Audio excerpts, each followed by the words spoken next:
Ma'asyiral muslimat yang dimuliakan Allah Subhanahu wa taala. Ketika Nabi sallallahu alaihi wasallam menjelaskan tentang tanda-tanda dekatnya kiamat, maka Nabi sallallahu alaihi wasallam menyebutkan bahwa di antara tanda-tanda dekatnya kiamat itu terangkatnya ilmu dan tersebarnya kejahilan. Sebagaimana hadis yang dikeluarkan Imam Bukhari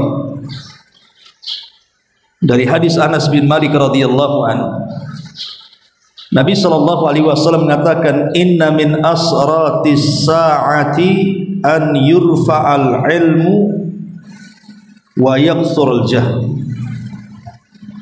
Sesungguhnya di antara tanda-tanda hari kiamat adalah diangkatnya ilmu dan disebarnya kejahilan.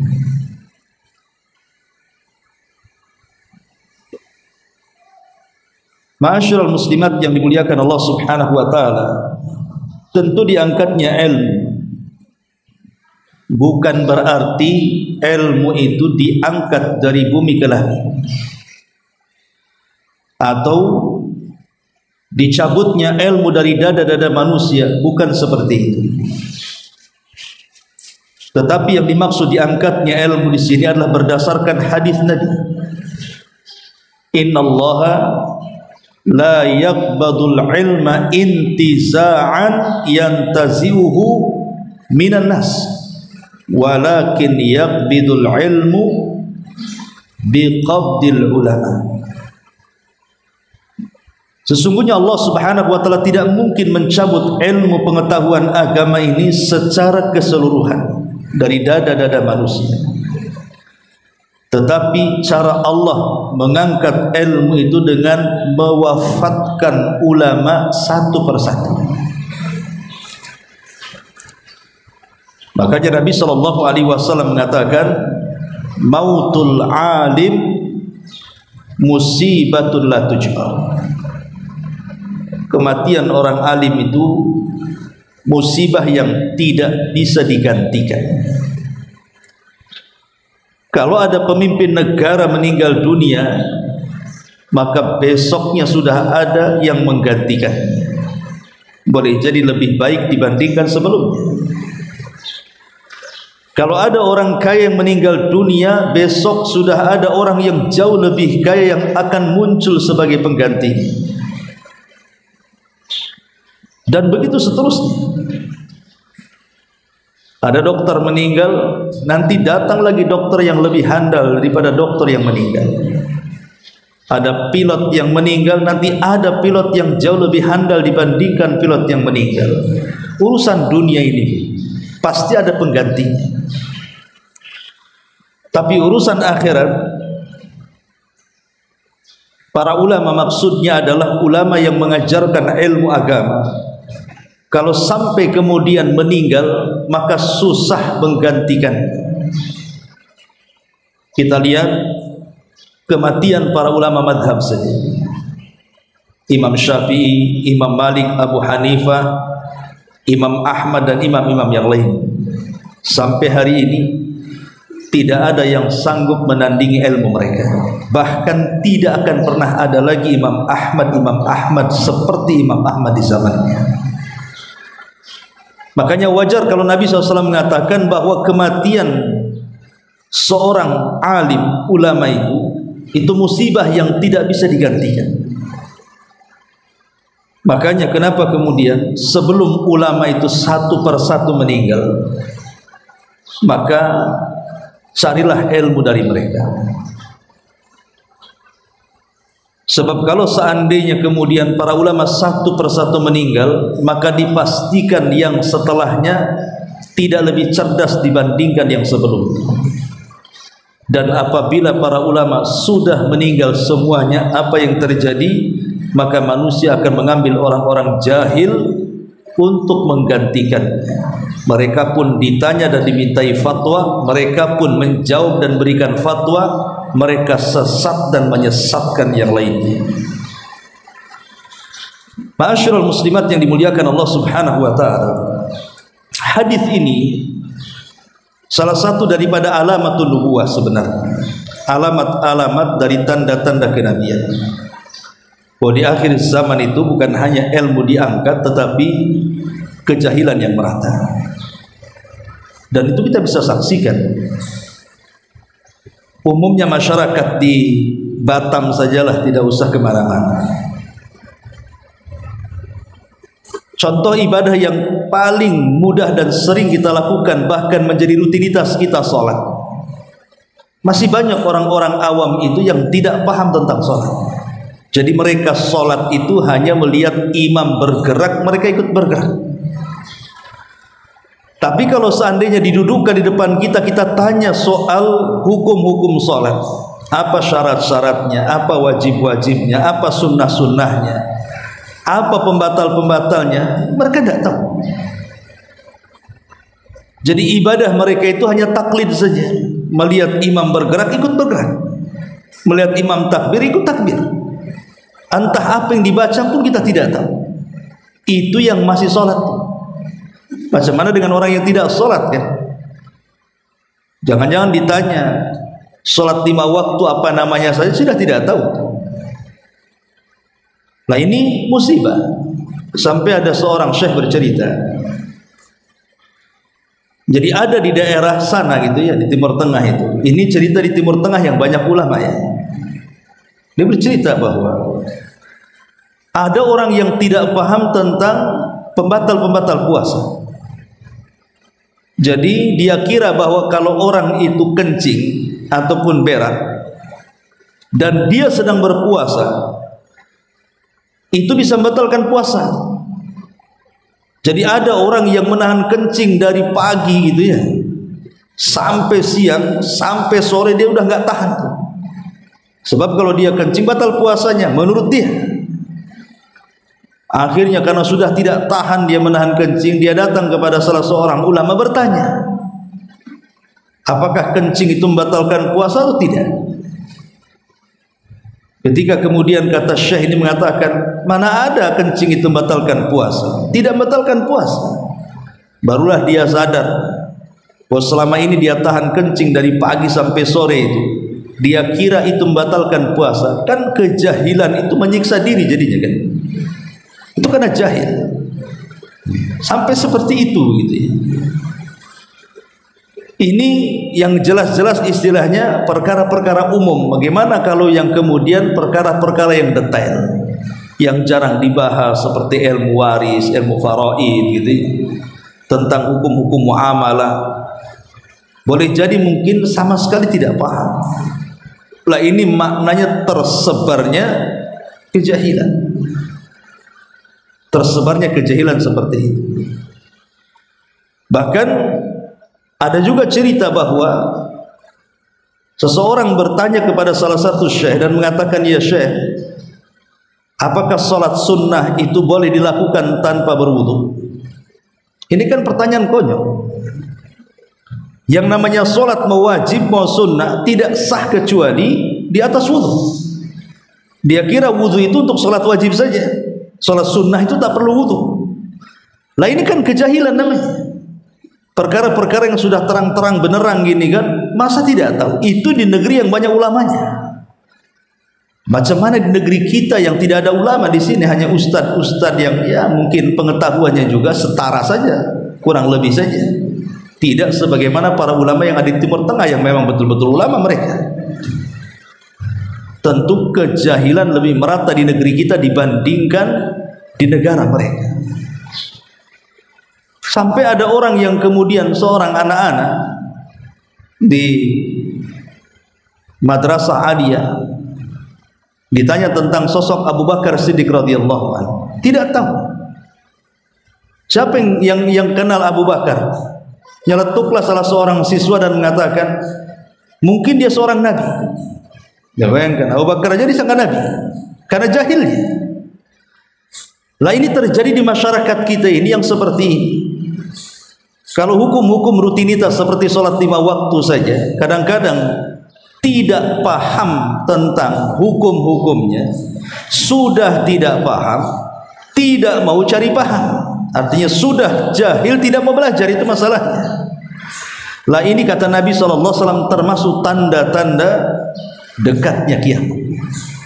Ketika ilmu dan para penuntutnya ataupun para penuntut dan para ulamanya sudah tidak dihargai, maka kata Nabi SAW termasuk dekatnya kiamat. Karena ilmu sedikit demi sedikit diangkat dengan diwafatkannya satu persatu para ulama. Ma'asyiral muslimat yang dimuliakan Allah Azza wa Jalla, padahal kalau kita paham tentang keutamaan menuntut ilmu, maka seseorang itu pasti terangsang untuk mencari ilmu. Karena bagaimanapun kita di dunia ini diberikan oleh Allah Subhanahu wa taala fasilitas untuk mencari ilmu, diberikan mata, diberikan telinga, diberikan otak, tangan untuk menulis, kaki untuk berjalan ke majelis ilmu. Ini kan nikmat dari Allah Azza wa Jalla. Jangan sampai kemudian nikmat-nikmat yang Allah berikan kepada kita seperti firman Allah Azza wa Jalla, alam tara ilal ladzina baddalu nikmatallahi kufra. Tidakkah engkau lihat orang-orang yang mereka merubah nikmat Allah dengan kekufuran? Jadi ilmu itu sebuah nikmat. Bagaimana tidak nikmat? Ilmu itu yang menyampaikan kita kepada pencipta kita. Tanpa ilmu kita tidak akan sampai kepada Allah Subhanahu wa taala. Bagaimana cara kita mengenal Allah? Bagaimana caranya kita mengenal Nabi kita Muhammad sallallahu alaihi wasallam? Bagaimana caranya kita mengenal agama yang kita anut ini? Kalau tidak punya ilmu, tiga-tiganya kita tidak paham. Sementara itu 3 pertanyaan yang akan ditanya dalam kuburan kita. Siapa Tuhanmu? Siapa nabimu? Apa agamamu? Kalau dia punya pengetahuan karena dia belajar, tentu dia akan bisa menjawab dan mengatakan Rabbku Allah, Nabiku Muhammad, agamaku Islam. Tetapi ada orang-orang yang ketika ditanya 3 soalan itu dia mengatakan la adri, aku tidak tahu. Aqulu kama qalan nas wa fa'altu kama fa'alan nas. Aku hanya ikut membicarakan apa yang dikatakan orang, atau aku hanya melakukan apa yang manusia lakukan saja. Ini kan bahaya, bisa menyebabkan azab kubur jadinya. Lah dari sinilah maka kenapa pentingnya kita ini menuntut ilmu. Di sini Nabi SAW mengatakan man salaka tariqan yaltamisu fihi ilma sahhalallahu bihi tariqan ilal jannah.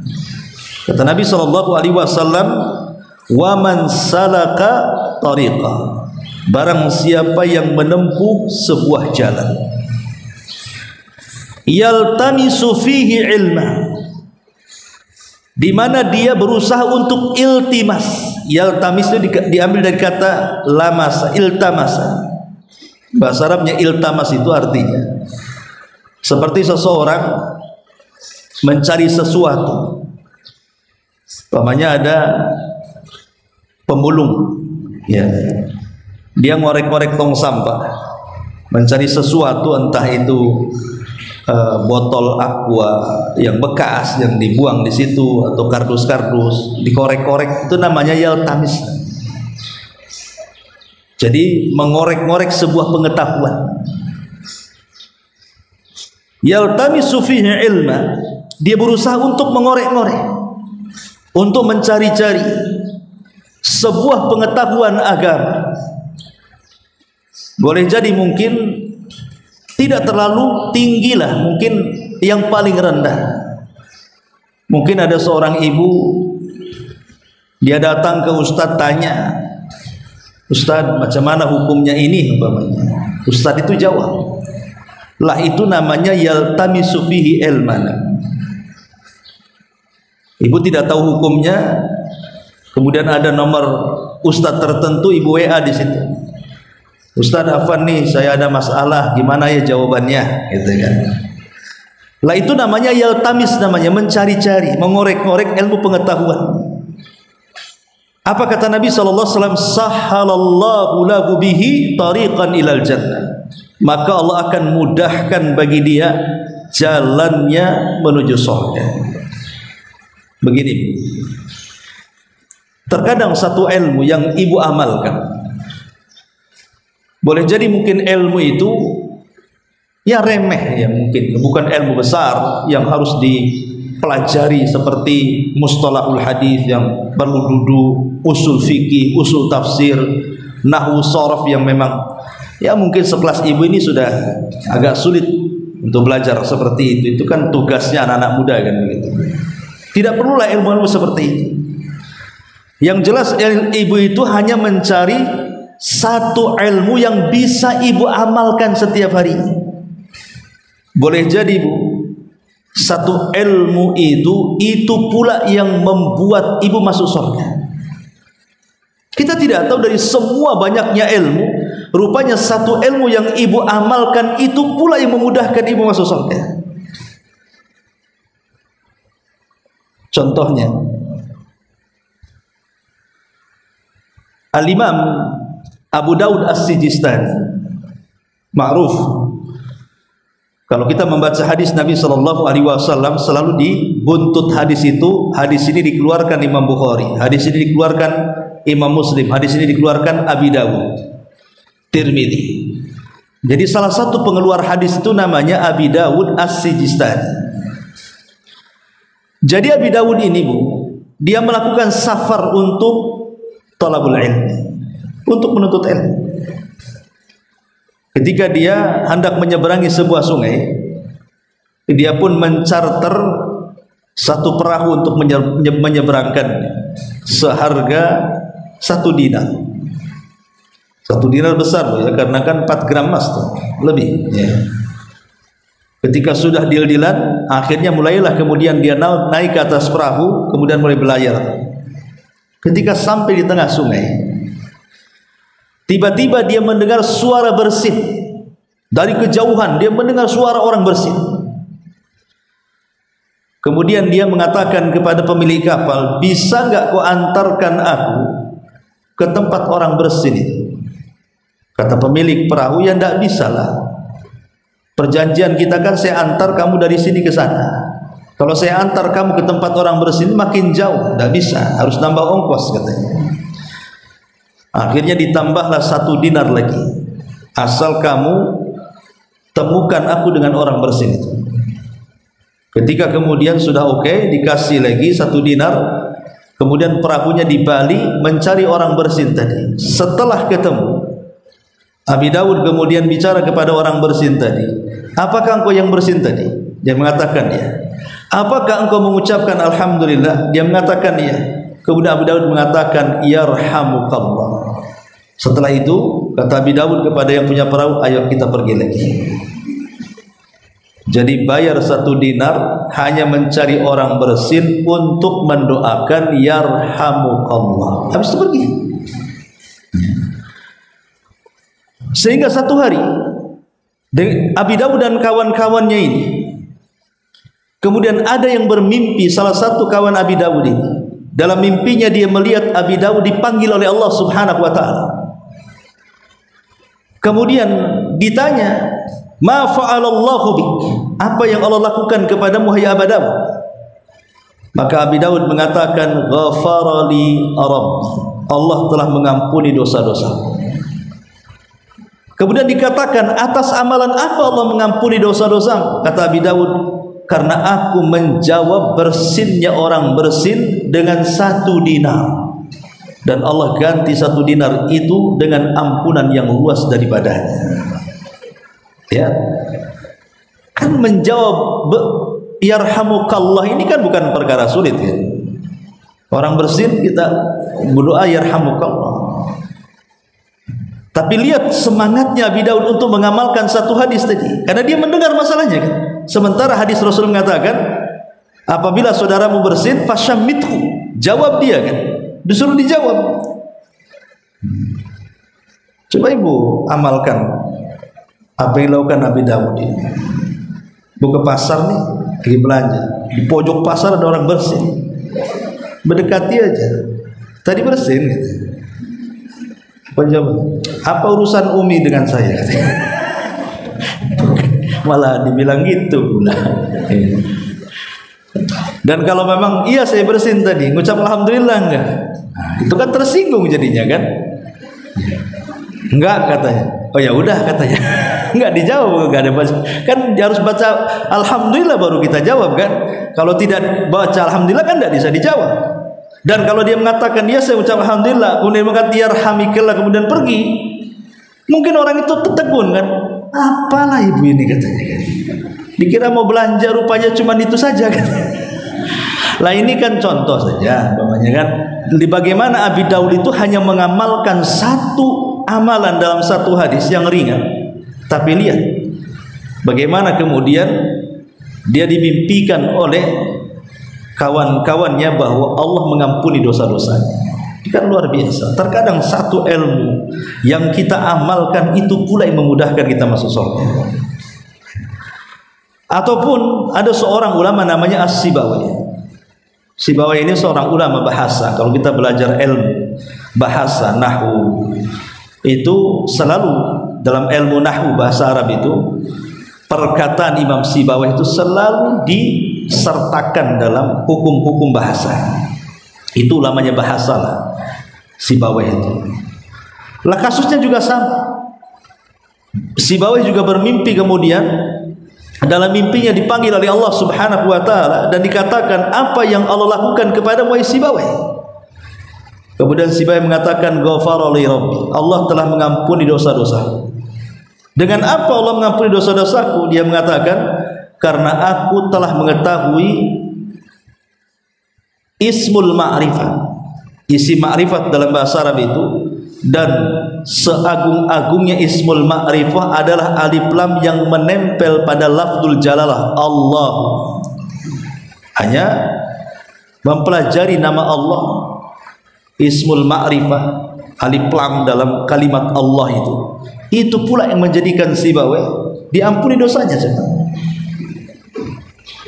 Atau contoh yang sering dulu saya kisahkan kepada ibu-ibu tentang kisah seorang wanita, istri daripada Harun Ar-Rasyid, di mana ketika dia membuat mata-mata air yang luar biasa banyaknya, sehingga banyak jemaah haji yang kemudian disiapkan mata-mata air sehingga tidak ada lagi orang mati kehausan. Tiba-tiba kemudian istri Harun Ar-Rasyid atau namanya Zubaidah ini dimimpikan bahwa dia dipanggil oleh Allah Azza wa Jalla. Kemudian dikatakan, ya Zubaidah, apa yang Allah lakukan kepadamu? Kata Zubaidah, ghafara li rabbi, Allah telah mengampuni dosa-dosa. Maka dikatakan, abi ainin amiltiha, apa gara-gara mata air yang kau lakukan?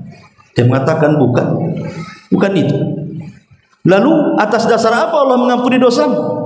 Dia mengatakan biraqataini fi jawfil laili uhafidu alaihima, karena aku senantiasa menjaga 2 rakaat salat yang aku dawamkan setiap malamnya. Lah ini contoh-contoh bagaimana satu ilmu ini kalau kita bisa amalkan walaupun nampaknya remeh, tapi itu pula yang menjadikan kemudian kita dibukakan pintu surga. Itulah makna sahhalallahu bihi tariqan ilal jannah. Allah mudahkan jalan dia menuju surga. Kalau satu ilmu dengan satu amalan saja bisa membukakan orang menuju surga, macam mana banyak ilmu dan banyak kita amalkan? Ya tentu akan lebih mudah lagi jalan kita menuju surga. Artinya pintu-pintu surga lebih lebar lagi, luas lagi. Lah itulah pentingnya kenapa seseorang itu penting hadir di majelis ilmu. Walaupun tidak sempat hadir di majelis ilmu karena kesibukan, apalagi ibu-ibu yang punya kewajiban rumah tangga. Sekarang Allah mudahkan, bisa lihat YouTube kan gitu, bisa baca makalah gitu. Jangan sampai kemudian kesibukan dunia itu melupakan kesibukan akhirat. Karena sekarang ini tidak seperti orang dulu.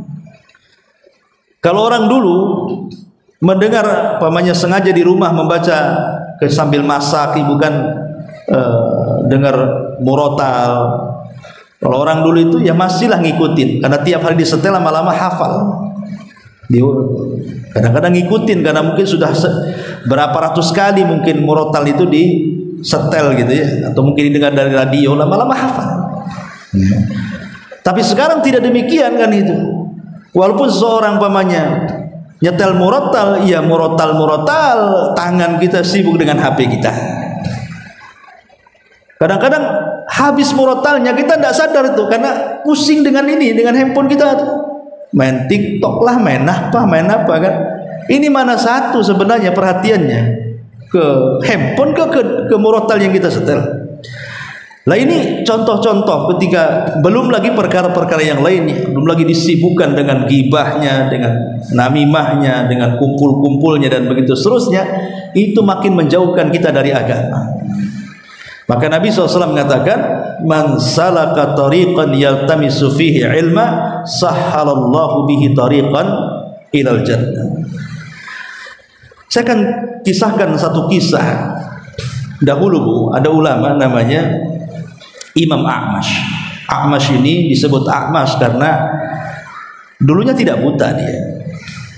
Di masa mudanya tidak buta, tapi karena banyak baca ya, sehingga ketika tua dia buta. Tapi bukan buta tidak melihat sama sekali, tidak, tetapi agak buram. Kalau a'ma itu memang buta betul. Kalau a'mash itu ya agak rabun-rabun lah. Dan kalau mengedipkan mata itu mengeluarkan air mata. Dan itu terkenal ulama dunia di zaman itu. Jadi dari mana-mana murid-muridnya itu datang ke masjidnya A'mash untuk belajar. Cuman ada kebiasaan Imam A'mash ini, dia kalau lagi mengajar, dia tidak suka ada satu muridnya yang berisik. Tidak suka. Jadi dia mau kalau dia sedang membacakan sebuah hadis, jangan ada satupun murid yang berisik. Kalau ada satu muridnya berisik, 1 bulan libur. Itu ketentuan kalau belajar sama A'mash. Makanya kalau ada murid baru, murid-murid lama itu ngasih briefing dulu. Awas ya kalau kamu ribut sampai A'mash sebulan nggak ngajar, habislah kamu katanya. Jadi pokoknya kalau ada murid baru itu pasti ditahan oleh murid-murid lamanya, dikasih tahu jangan ribut. Jadi satu hari adalah yang ribut itu. Akhirnya betul-betul A'mash tidak mau mengajar selama 1 bulan. Tiba-tiba kemudian datang murid baru.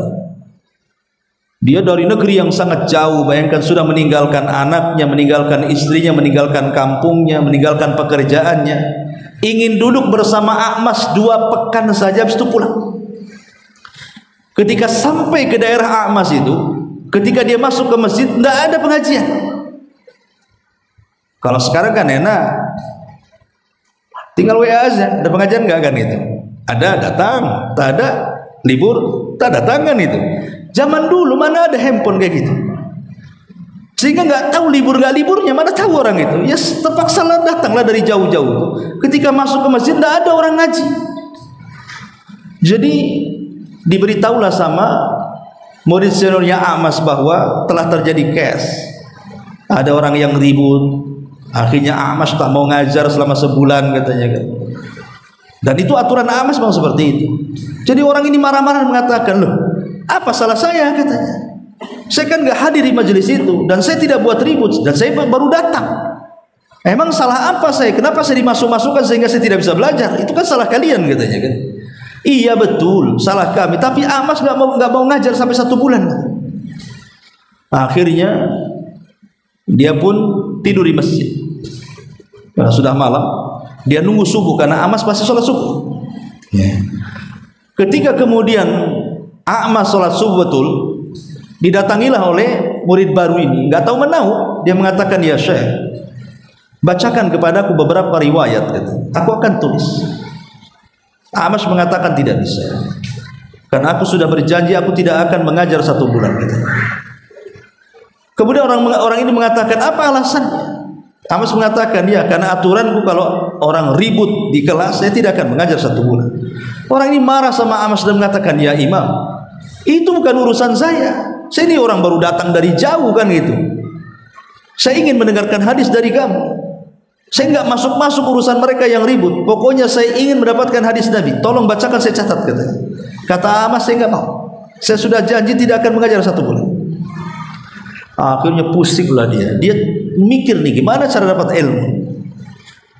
Kemudian dia terpikir, dia kong kali kong dengan kawan untuk menjebak A'mash. Bagaimana caranya? Jadi ketika sholat maghrib, A'mash ini buta kan itu, memang tidak jauh rumah ke masjidnya itu. Tiba-tiba kemudian setelah sholat maghrib, murid baru ini mengatakan kepada A'mash, ya Imam, kalau kamu mau saya antar kamu pulang, karena ini sudah malam, kau buta ya, biar cepat katanya. Kata A'mash, ya senang saja karena itu disangka muridnya gitu. Rupanya tidak diantar ke rumahnya, tapi diantar ke padang pasir. Coba pakai kurang ajar nih murid ini ya. Setelah sampai di padang pasir, A'mash ini sudah curiga ya, walaupun dia buta kan punya insting gitu ya, karena kan hari-hari kok lain beda ini, kok jauh nggak sampai rumah ini. Jadi A'mash berhenti, kau mau bawa kemana aku katanya kan. Kata murid baru ini mengatakan, kamu sudah tahu wahai Imam, sekarang kau di tengah padang pasir ya, kalau engkau tidak memberikan 100 hadis kepadaku, ku tinggalkan biar hewan buas memakanmu. Cari ilmu sampai kayak gini tuh. Akhirnya Imam A'mash mengatakan, ittaqillah, bertakwalah wahai fulan. Kenapa kau harus seperti ini? Dia mengatakan, ya salah saya apa? Saya dari negeri jauh meninggalkan keluarga, tanah. Aku minta hadis kau tak kasih. Nah sekarang terserah, mau kau kasih 100 hadis atau ku tinggalkan kau di tengah padang pasir katanya. Tinggal milih saja. Oh baik kalau gitu saya bacakan. Akhirnya dia langsung keluarkan bukunya, dicatat haddatsana fulan qala haddatsana fulan sampai 50 hadis. Kata A'mash, ya fulan, aku sudah berikan. Oh tidak bisa, saya minta 100. Kalau 100 saya antar pulang. Kalau tidak 100 kok terserah. Nanti banyak binatang buas di sekitar sini. Terpaksalah A'mash menyelesaikan sampai 100 hadis. Setelah dicatat, senangnya dia. Kenapa senang coba? Karena kalau meriwayatkan hadis langsung dari orangnya, ini lebih tinggi derajatnya dibandingkan mengambil hadis di majelis taklim. Karena bahasanya beda. Kalau dalam ilmu hadis itu, kalau kita berada di majelis, saya kayak ibu-ibu ini kan hadir di majelis taklim, dengar pengajian dari saya. Itu kalau ibu meriwayatkan dari saya bukan haddatsani tapi haddatsana, telah menceritakan kepada kami. Karena kan rame-rame kan ya.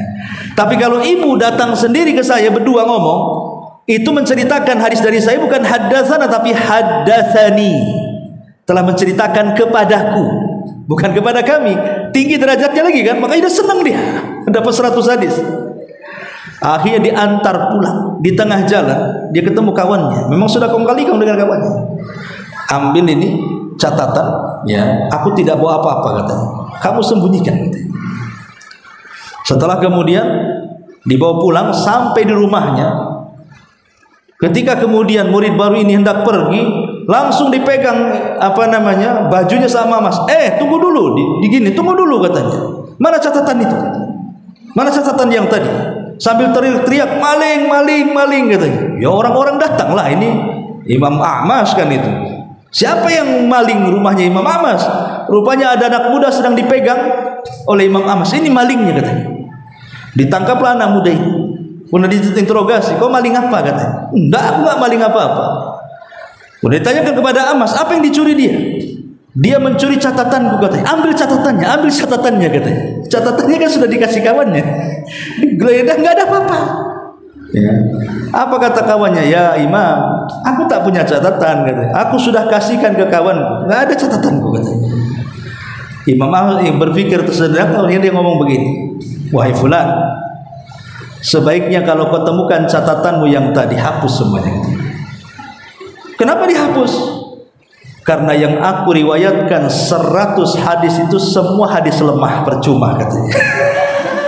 Semua hadis lemah katanya. Hapus semuanya, hapus katanya.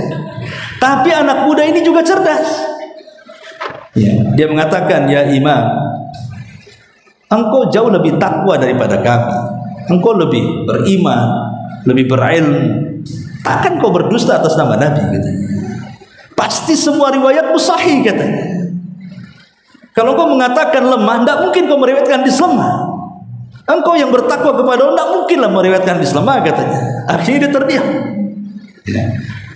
Bunda Abbas baru mengatakan sambil melepaskan bajunya, ya memang semuanya sahih, katanya. Semuanya sahih, katanya. Kemudian, adapun aku ini memegang bajumu, katanya, karena aku ingin menghilangkan dongkol di hati. Kau sesatkan aku di padang pasir, sepaling gantinya aku tarik bajumu, katanya. Jadi hanya itu saja, katanya. Akhirnya dilepas. Lihat bagaimana ulama dulu sampai seperti itu mencari ilmu, gitu. Sampai meninggalkan tanah kelahirannya, sampai terkadang seperti ini. Jadi itu persis seperti ada seorang penulis musnad, saya lupa namanya itu. Pokoknya itu kalau bicara tentang musnad, kumpulan hadis, itu terbanyak satu dunia dibandingkan ulama-ulama yang lain. Itu murid daripada Imam Ahmad. Jadi orang ini jauh dari berasal dari negara yang melewati beberapa negara. Berasal dari Cordova. Cordova itu sana ya, dari Cordova lah. Itu melewati beberapa negara sampai ke Basra, ke daerah Imam Ahmad, ke Baghdad. Qadarullah Imam Ahmad waktu itu sedang ditahan rumah di zaman Khalifah Mu'tasim. Sementara kemudian murid ini jauh-jauh dari Cordova itu sampai ke Baghdad ini harus melewati berbulan-bulan bahkan tahunan di zaman itu, karena tidak ada kendaraan yang layak, kan itu. Rata-rata ya kapalnya pakai kapal kayu, nanti lebih banyak jalan kakinya, ataupun nanti paling tinggi naik unta, melewati macam-macam gurun pasir, hanya ingin belajar kepada Imam Ahmad. Sampai di Baghdad, Imam Ahmad di penjara.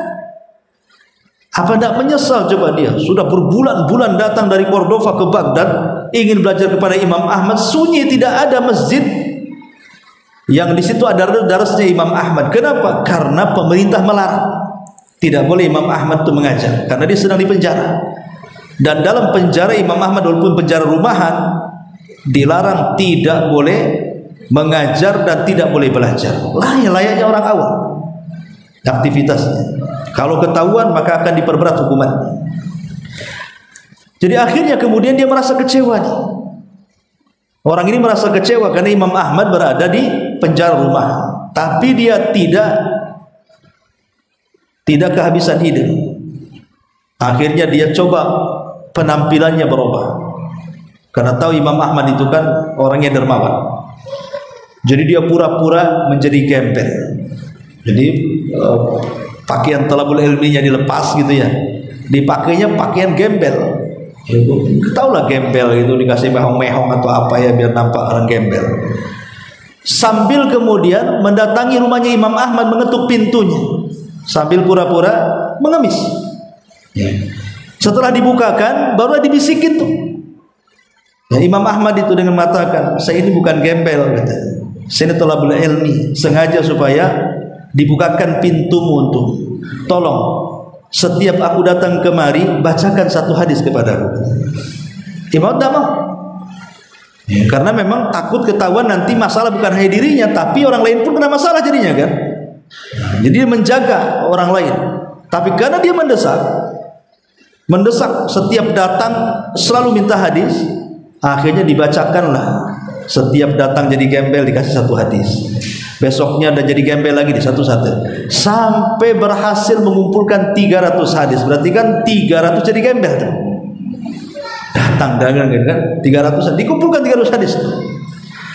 Lah setelah kemudian mendapatkan 300 hadis dan dicatat, barulah kemudian Khalifah Mu'tasim ini yang menjarakan Imam Ahmad. Ketika itu kan ada penyerbuan besar-besaran kepada negara Amuriyah, dan dia tidak mau ada beban di negaranya, maka semua ulama dikeluarkan dari penjara, termasuk Imam Ahmad dikeluarkan dari penjara karena fokus menyerang Amuriyah.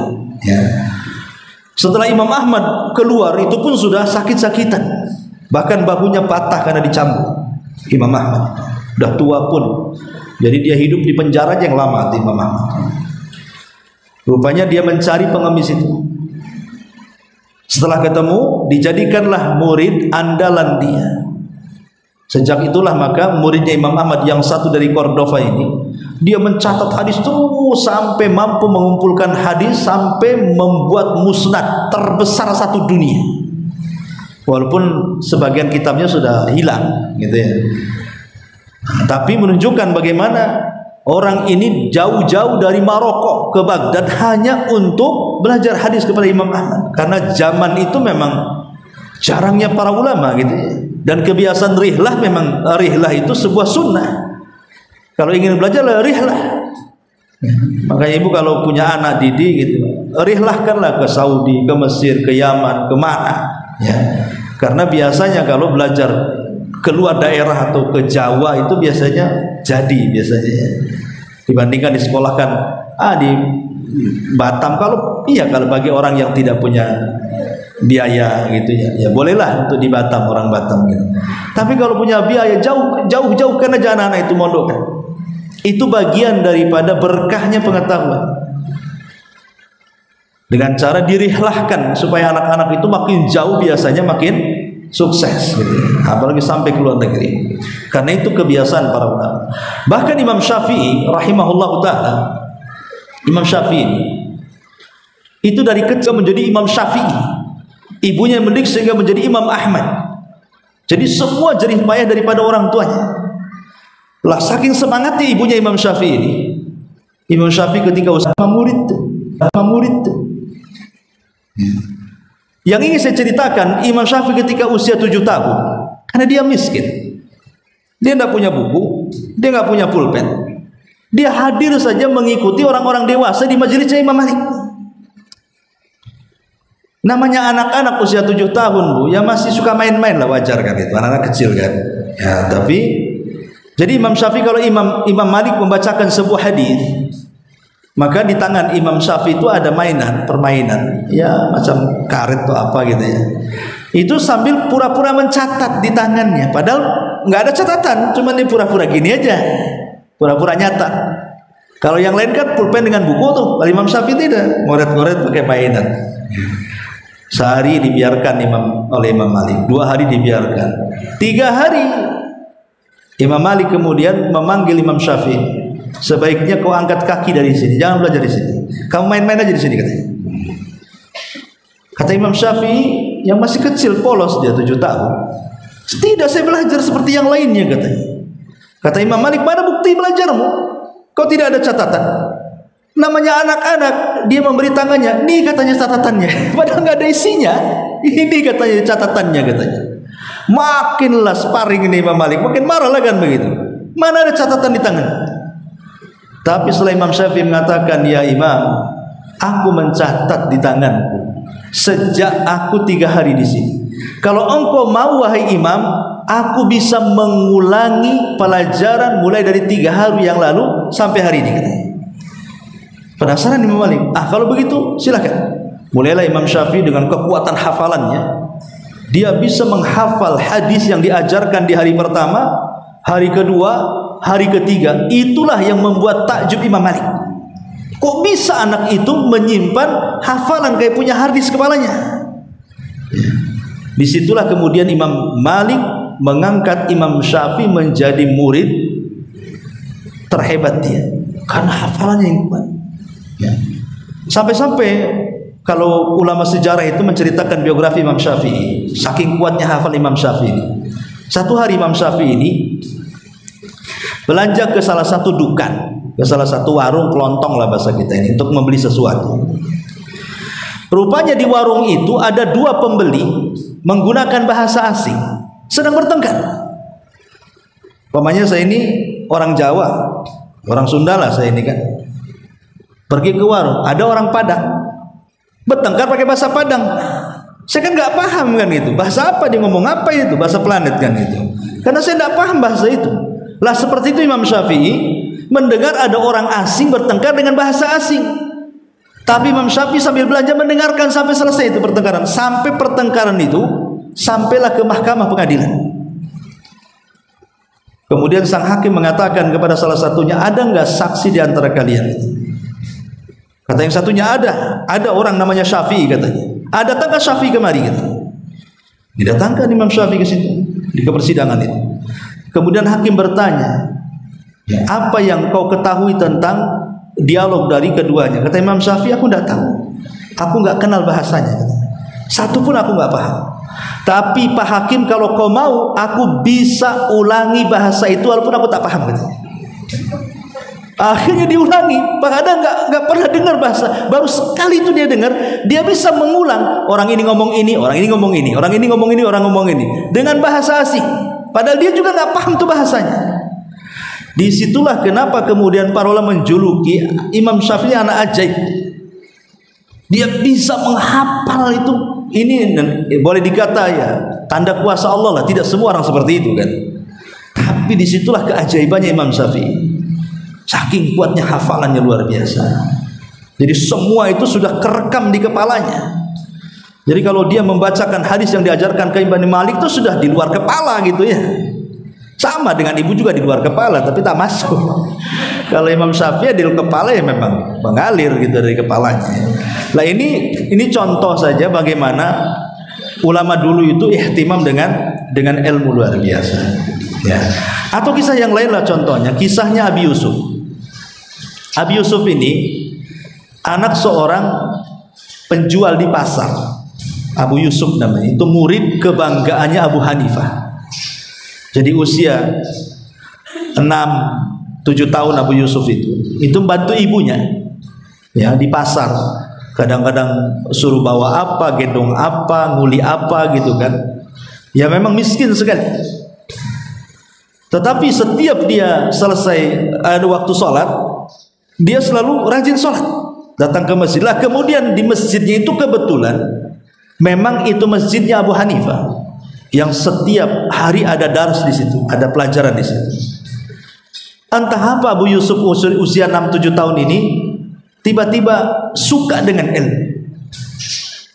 Jadi kalau ada orang belajar, dia kadang-kadang duduk di teras masjid dengerin saja. Dan itu dilihat dan dipantau oleh Abu Hanifah. Nampaknya anak ini suka ilmu.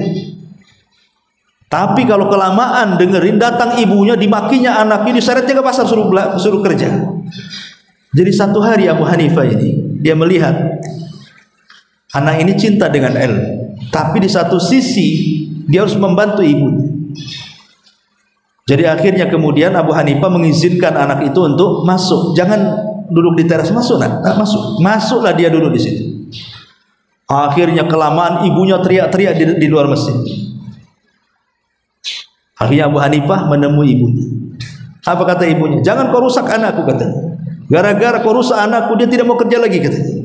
Kata Moni dijelaskan, biarkanlah anakmu ini belajar kepada saya. Abu Hanifah ini seorang ulama cerdas, makanya disebut Ashabur Ra'i. Di antara 4 mazhab itu yang paling cerdas akalnya itu Abu Hanifah. Dia punya firasat yang luar biasa. Karena ada orang-orang itu yang diberikan ilham oleh Allah mampu berfirasat. Lah salah satunya Abu Hanifah ini. Dia mengatakan kepada ibu Abu Yusuf ini, dia mengatakan, biarkan anakmu duduk di majelis. Aku jamin satu hari, kata Abu Hanifah, aku jamin satu hari anakmu akan memakan falujah. Falujah itu makanan khusus hanya dimakan oleh raja saja. Ya ibunya ngakak-ngakak sebel tuh gimana? Ada orang miskin makan falujah katanya kan itu. Itu makanan raja. Menteri pun tak makan itu. Itu khusus raja itu. Abu Hanifah ngomong begitu. Biarkan anakmu belajar sama saya. Nanti satu hari anakmu akan makan falujah. Itu makanan raja katanya. Sambil ngekek ibunya sambil menghina Abu Hanifah. Dia mengatakan, kau mimpi saja. Mana anakku katanya. Akhirnya kata Abu Hanifah mengatakan gini saja bu. Ibu satu hari dapat berapa sih penghasilan itu? Ya sekian dirham. Kata Abu Hanifah, bagaimana kalau seandainya setiap hari aku berikan sekian dirham, tapi anakmu biarkan belajar di sini. Tuh enak kalau punya guru kayak gitu. Ya. Akhirnya setujulah kan gitu. Dia nggak kerja dapat dirham tiap hari. Ya. Akhirnya tak sadar Abu Hanifah ini mendidik Abu Yusuf tuh sampai mewarisi semua ilmu pengetahuannya, bahkan ada yang mengatakan lebih cerdas daripada Abu Hanifah. Abu Yusuf ini sampai satu hari setelah dia dewasa dan murid kebanggaan Abu Hanifah, Khalifah Harun ar-Rasyid meminta kepada Abu Hanifah untuk dicarikan seorang ulama yang akan menjadi hakim besar kerajaan, menjadi qadhi. Kalau di Indonesia ya hakim agung. Ya. Kata Abu Hanifah, aku tidak melihat dari murid-muridku yang lebih cerdas dan mampu berhukum dengan keadilan melebihi Abi Yusuf. Bawalah Abi Yusuf, jadikan dia qadhi di kerajaan, kata Abu Hanifah. Maka Abu Yusuf pun kemudian dibawa oleh Harun ar-Rasyid menjadi qadhi kerajaan. Karena Harun ar-Rasyid itu kan sangat memuliakan ulama masalahnya. Jadi ketika dia hendak mengenalkan hakim agungnya dalam rapat besar kerajaan, Harun ar-Rasyid meminta bahwa Abu Yusuf harus duduk di samping saya, karena itu ulama yang akan memegang hukum di kerajaan itu.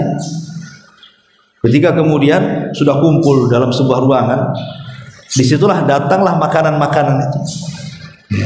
Rupanya ada faluja di sini, makanan yang khusus untuk Raja Harun ar-Rasyid. Lah karena Harun ar-Rasyid ini memuliakan para ulama, dia ingin makanan itu dimakan oleh Abu Yusuf. Kemudian ditaruhlah makanan itu, kata Harun ar-Rasyid, makanlah wahai Abu Yusuf. Ketika Abu Yusuf melihat makanan itu, tiba-tiba tertawa terbahak-bahak dia. Tidak makan, ketawa saja. Jadi Harun ar-Rasyid disangkanya ngejek kan itu. Kenapa aku kasih makan enak, kenapa aku ketawa, katanya. Kata Abu Yusuf, subhanallah, memang firasat Abu Hanifah itu luar biasa kan. Dulu waktu kecil, Abu Hanifah ngomong sama ibuku, biarkan anak mau ngaji sama saya. Nanti kalau dia sudah besar, sudah dewasa, ku jamin dia makan makanan raja, katanya. Ha, ini makanannya, katanya. Ha, inilah makanannya, katanya. Lihat bagaimana ilmu itu akan mengangkat derajat siapapun, tidak di dunia, di akhirat. Yarfa'illahu alladhina amanu minkum walladhina utul ilma darajat. Allah akan mengangkat derajat orang-orang yang beriman di antara kalian dan orang-orang yang berilmu beberapa tingkatan di antara kalian. Itulah yang disebut dengan fadlul alim alal abid ka fadli ala adnakum, wa fi riwayatin ka fadlil qamari ala sairil kawakib. Bahwa kemuliaan orang alim itu jauh lebih tinggi dibandingkan ahli ibadah. Seperti kemuliaan aku dan orang yang paling rendah di antara kalian, dalam riwayat seperti bulan purnama di antara bintang-bintang yang berserakan. Bulan walaupun satu bisa menerangi bumi, bintang walaupun miliaran cahayanya tidak sampai ke bumi. Itulah keutamaan orang alim. Makanya kalau kita lihat hadis-hadis Nabi SAW lebih banyak mengarahkan untuk menuntut ilmu dibandingkan mengajarkan ibadah. Kita lihat di hadis-hadis Nabi yang banyak itu, Rasul itu lebih banyak mengarahkan manusia untuk menuntut ilmu dibandingkan mengajarkan ibadah. Ya, karena menuntut ilmu itu jauh lebih mulia dibandingkan ahli ibadah. Jadi kalau seandainya ada dua pilihan, ibu hadir di majelis taklim, ya, dengan ibu kemudian berpikir ibu sedang berpuasa, puasa Kamis membanyakan, rupanya Kamis pula pengajian itu jauh pula. Ini kalau saya datang ke pengajian bisa batal nih. Ya, tapi kalau saya tetap puasa di rumah, saya tak ada hadir pula di majelis taklim. Kalau orang cerdas batalkan puasanya, hadir di majelis ilmu. Kenapa? Karena keutamaan ilmu lebih dibandingkan keutamaan ibadah.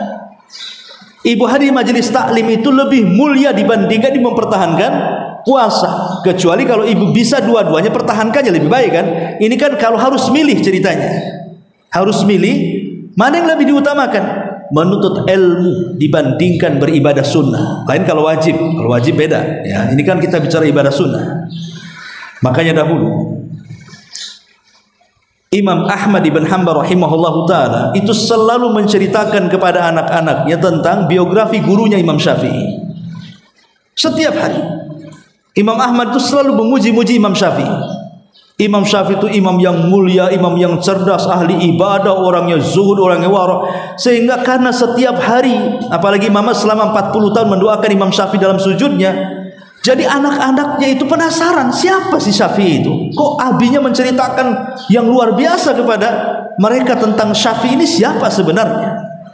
Jadi selama 40 tahun anaknya itu menanti-nanti sosok Imam Syafi'i yang didoakan oleh bapaknya. Sampai satu hari, qadarullah memang Imam Syafi'i ada keperluan ke Baghdad. Sehingga dia terpikir untuk mampir di rumah muridnya Imam Ahmad. Akhirnya kemudian dia pun datang ke rumah Imam Ahmad. Oh, dengan senanglah Imam Ahmad menyambut gurunya karena sudah 40 tahun tak ketemu. Sementara anak-anaknya pula memang dari dulu pengen ketemu sosok guru daripada abinya yang selalu dipuja-puja di hadapan mereka. Akhirnya kemudian ini kesempatan emas bagi anak-anaknya Imam Ahmad, terutama anak putrinya, ingin melihat akhlaknya Imam Syafi'i. Seperti apa akhlaknya, seperti apa ibadahnya, seperti apa pengetahuannya. Karena asih dia saja yang dipuji oleh ayahnya. Jadi dia pengenlah kalau umpamanya dia sholat malam itu sholatnya berapa rakaat, apa yang dibaca, doa apa yang dibaca, bagaimana caranya. Pokoknya dia ingin belajar. Mumpung Imam Syafi'i ada di rumah gitu ceritanya. Karena bapaknya selalu memuja-muja Imam Syafi'i. Satu malam, jadi Imam Syafi'i ini, Imam Ahmad biasa, karena di zaman itu susah air, maka di tempat tidur Imam Syafi'i itu disediakan bejana atau ember lah bahasa kitanya, disediakan air. Takut-takut kalau Imam Syafi'i tengah malam mau sholat malam tidak susah ambil wudhu, sudah disediakan airnya di sini. Jadi putrinya, salah satu putri Imam Ahmad ini ngendap-ngendap malam-malam, ngintip bahasa kitanya. Kira-kira Imam Syafi'i ini sholat malam berapa rakaat, lamanya berapa, suratnya apa yang dibaca, doanya apa yang dibaca, macam mana caranya, pokoknya diperhatikan. Tapi kecewa berat sampai pagi Imam Syafi'i ini kok baring aja ya. Tempat airnya pun tak berkurang ya. Tidak pun dilihat sholat, asih baring saja. Sementara dia sudah melek memperhatikan Imam Syafi'i kok tidur terus kan itu. Apa benar dia Syafi'i atau Syafi'ian ini kan? Jadi dia penasaran ini, betulkah ini Imam Syafi'i yang diceritakan Abi ataukah bukan ini? Jadi keesokan harinya putrinya ini datang kepada abinya Imam Ahmad dan bertanya, "Wahai Abi, sebenarnya saya itu ingin melihat ibadahnya Imam Syafi'i. Tapi semalam aku tak lihat dia, karena di zaman dulu Bu, sholat malam itu kayak sholat wajib. Kalau orang dulu ya, apalagi para ulama, itu tidak bisa bedakan mana wajib mana sunnah. Mereka laksanakan terus kalau zaman dulu, karena mereka tahu nilai sebuah ibadah walaupun sunnah. Jadi melaksanakan sholat malam itu kayak wajib gitu. Sehingga kalau seandainya tidak melaksanakan sholat wajib itu, sholat malam itu aib rasanya. Kok kayak gitu loh. Kalau kita kan biasa saja kan gitu. Tapi bagi orang dulu kalau nggak sholat malam itu aib bagi mereka. Makanya putrinya Muhammad cerita sama bapaknya, kok gitu katanya. Lalu apa yang kau lihat? Aku tidak pernah melihat dia sholat malam ya. Dan airnya pun tak berkurang katanya. Berarti dia tidak wudu, berarti tidak sholat malam kan itu. Jadi cobalah Imam Ahmad bertanya kepada Imam Syafi'i keluhan putrinya. Lah di sini Imam Syafi'i mendapatkan jawaban. Imam Ahmad mendapatkan jawaban dari Imam Syafi'i dan mengatakan, "Ya Ahmad," kata Syafi'i, "sesungguhnya semalam ketika aku hendak mau beranjak qiyamul lail, maksudnya tahajud, kok terlintas dalam otakku sebuah riwayat dari Anas bin Malik radhiyallahu anhu tentang kisah Abu Umair." Abu Umair itu anak kecil, saudara daripada Anas bin Malik, usianya masih 7 tahun. Dia punya peliharaan burung kayak burung pipit atau burung merpati, pokoknya punya peliharaan burung lah. Karena anak kecil tak pandai merawat, entah kecekik entah keinjak, matilah burung tuh ya. Jadi nangislah anak ini. Begitulah anak-anak kan, anak-anak itu lebih nangis kehilangan mainannya dibandingkan kehilangan ibunya kan, anak-anak itu. Kalau mainannya hilang, wah itu nangisnya luar biasa. Jadi akhirnya Anas bin Malik ini kesian dengan adiknya. Anas bin Malik usia 10 tahun. Dia datang kepada Rasulullah menceritakan bahwa adiknya sangat sedih karena burung peliharaannya mati. Maka Rasul pun kemudian datang bertakziah kepada Abu Umair dan mengatakan, ya Aba Umair ma fa'alan nughair. Ya Aba Umair ma fa'alan nughair. Habis baterainya. Wahai Aba Umair,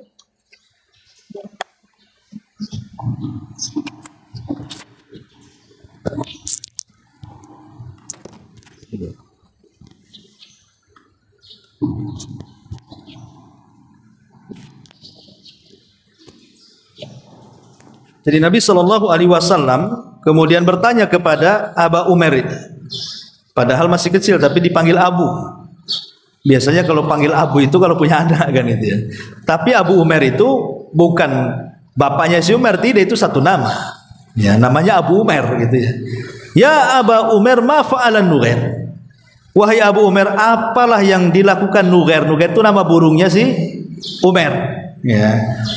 Kata Abu Umair, mata ya Rasul, meninggal wahai Rasul. Kemudian dia menangis. Ya, namanya anak-anak kan itu ya. Kata Imam Syafi'i, aku mencoba dalam satu malam mengeluarkan faedah hadis ini kata. Dan aku berhasil mengeluarkan 100 faedah dari hadis ini kata.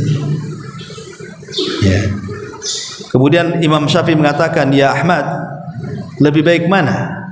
Aku mampu mengeluarkan 100 faedah dari satu hadis ini, ataukah aku habiskan untuk qiyamul lail? Kata Imam Ahmad, ya lebih baik engkau mengeluarkan 100 faedah. Kalau begitu, berikanlah faedah-faedah itu kepadaku. Kemudian Imam Syafi'i menyebut satu-satu. Ya, diantaranya bolehnya seseorang itu memelihara binatang asal diberikan hak, kan itu ya. Kemudian yang kedua, bolehnya seorang itu bermain dengan anak-anak dan itu tidak menghilangkan muruah kita. Bukan berarti kalau kita orang dewasa main sama anak-anak jatuh kehormatan kita, enggak, justru itu bentuk tawadhu, main-main sama anak-anak. Ya. Kemudian bolehnya memberi nama kepada binatang yang kita rawat. Umpamanya ibu punya kucing, ibu kasih nama Bejo umpamanya kan. Ya enggak apa-apa. Ya. Kenapa kan namanya Bejo? Ya biar Bejo saja. Umpamanya kan itu. Boleh memberi nama. Atau bolehnya ibu memberi kunyah kepada anak-anak walaupun masih anak-anak dengan sebutan Abu. Seperti Abu Umair, di sini kan anak-anak tuh, masih umur 7 tahun, tapi sebutan Abu Umair. Dan terus 1, 2 sampai 100. Itulah yang membuat takjub Imam Ahmad. Luar biasa kan itu ya. Sekelas Imam Syafi'i dalam satu malam bisa mengeluarkan 100 faedah dari hadis yang sangat singkat yang ceritanya tentang burung saja. Ya, ini menunjukkan apa? Bagaimana keutamaan orang alim itu lebih baik dibandingkan ahli ibadah. Karena Imam Syafi'i lebih mengutamakan merenungkan sebuah hadis dibandingkan menghabiskan dengan sholat malam, gitu maksudnya. Jadi kalau seandainya pamannya ibu malam tahajud sudah bosan 2 rakaat ngantuk kan itu, dengar YouTube aja lah pengajian itu. Tapi jangan kemudian YouTube yang dengar ibu, ibu tidur ini YouTube-nya dengar ibu, ya sampai habis lobet. Ya.